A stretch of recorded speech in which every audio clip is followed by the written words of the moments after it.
നമസ്കാരം. സമഗ്രയിലേക്ക് സ്വാഗതം. മുഴക്കുന്നിൽ പന്നിക്ക് വെച്ച് കെണിയിൽ കുടുങ്ങിയ പുലിയെ മയക്കുവെടി വെച്ച് പിടിക്കാനുള്ള ശ്രമം തുടരുന്നു.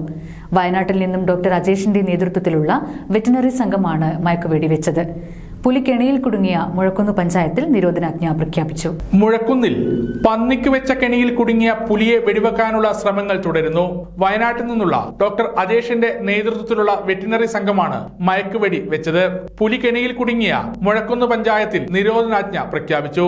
ഇന്നു മുതൽ നാളെ വൈകിട്ട് 5 മണി വരെയാണ് നിരോധനാജ്ഞ. മയക്കുവെടി വെക്കാൻ ആവശ്യമായ നിയമ നടപടികളെല്ലാം വളരെ പെട്ടെന്ന് പൂർത്തിയായതിനാൽ അധിക കാലതാമസം ഉണ്ടാകില്ല.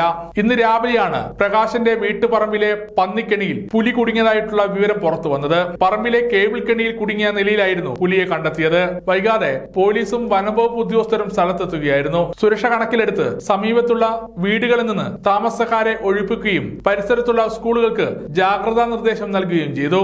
സണ്ണി ജോസഫ് MLA അടക്കമുള്ള ജനപ്രതിനിധികളും സ്ഥലത്തെത്തിയിട്ടുണ്ട്. ഇവിടെ നിന്ന് 6 കിലോമീറ്റർ മാറിയാണ് ആറളം വന്യജീവി സങ്കേതമുള്ളത്. അവിടെ നിന്നാണോ പുലി ഇവിടേക്ക് എത്തിപ്പെട്ടത് എന്ന സംശയമുണ്ട്. ആദ്യമായാണ് പ്രദേശത്ത് വന്യജീവി വരുന്നതെന്ന് നാട്ടുകാരും പറയുന്നു. സമഗ്ര ന്യൂസ്, ഇരിട്ടി.